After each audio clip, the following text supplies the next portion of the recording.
हम उस शिव मंदिर की बात करेंगे जिसे लेकर भारत से करीब 4000 किलोमीटर दूर दुनिया के दो बड़े देश आपस में लड़ाई लड़ रहे हैं। ये दो देश हैं कंबोडिया और थाईलैंड। इस खबर को समझने के लिए आपको कंबोडिया और थाईलैंड के बीच तनाव की लेटेस्ट न्यूज जरूर देखनी चाहिए। 28 मई को कंबोडिया और थाईलैंड के बॉर्डर पर गोलीबारी शुरू हो गई। इस फायरिंग की वजह थी बॉर्डर पर स्थित प्रिय विहार का शिव मंदिर। दरअसल फरवरी के महीने में कंबोडिया की एक सैन्य टुकड़ी मंदिर में पहुंची। कंबोडियाई सैनिकों ने मंदिर में अपना राष्ट्रगान भी गाया, जिसका विरोध थाईलैंड की फौज ने किया। 28 मई को यह तनाव फायरिंग में बदल गया, जिसमें कंबोडियाई सैनिक की मौत हो गई।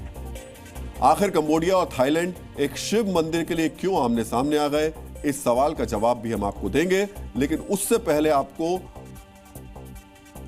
तमाओ शिव मंदिर का इतिहास हम बता दें, ताकि आपको पता चल सके कंबोडिया और थाईलैंड में सनातनी परंपरा और शैव संप्रदाय की जड़ें कितनी पुरानी हैं। प्रिय विहार का शिव मंदिर 800 साल पुराना है। 12वीं शताब्दी में खमेर साम्राज्य के राजाओं ने यह मंदिर बनवाया था।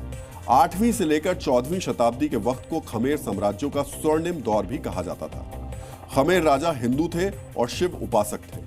खमेर साम्राज्य में महादेव को पितामह भी कहा जाता था।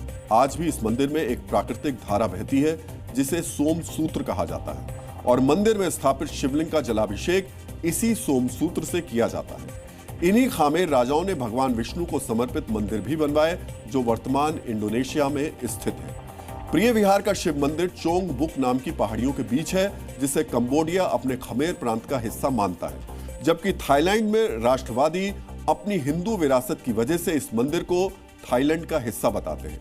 चूंकि चोंग बुक की पहाड़ियों पर दोनों देशों की सीमाएं आज भी निर्धारित नहीं है, इसी वजह से प्रिय विहार के शिव मंदिर को लेकर दोनों देशों की सेनाएं कई बार आमने सामने आ चुकी हैं। 7 समंदर पार महादेव के धाम से जुड़े इस इतिहास को देखना आपके लिए बेहद जरूरी है।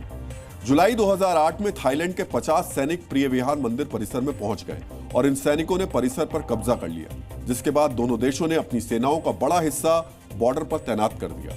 साल 2011 में मंदिर परिसर के नजदीक दोनों तरफ से गोलीबारी हुई, जिसमें थाईलैंड के कुछ सैनिक मारे गए।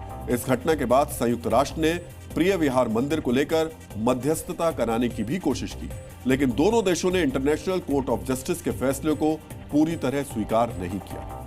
14 साल बाद एक बार फिर प्रिय विहार में स्थित शिव मंदिर को लेकर दोनों देशों की सेनाएं टकराव के लिए तैयार हैं। सेनाओं का जमावड़ा बढ़ रहा है और बॉर्डर पर बारूदी शोर गूंज रहा है।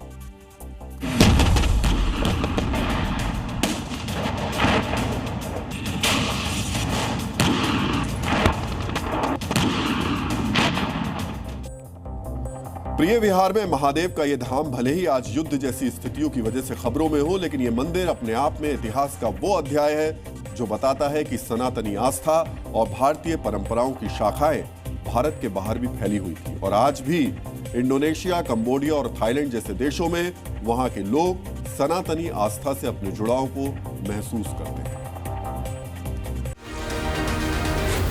जी न्यूज़।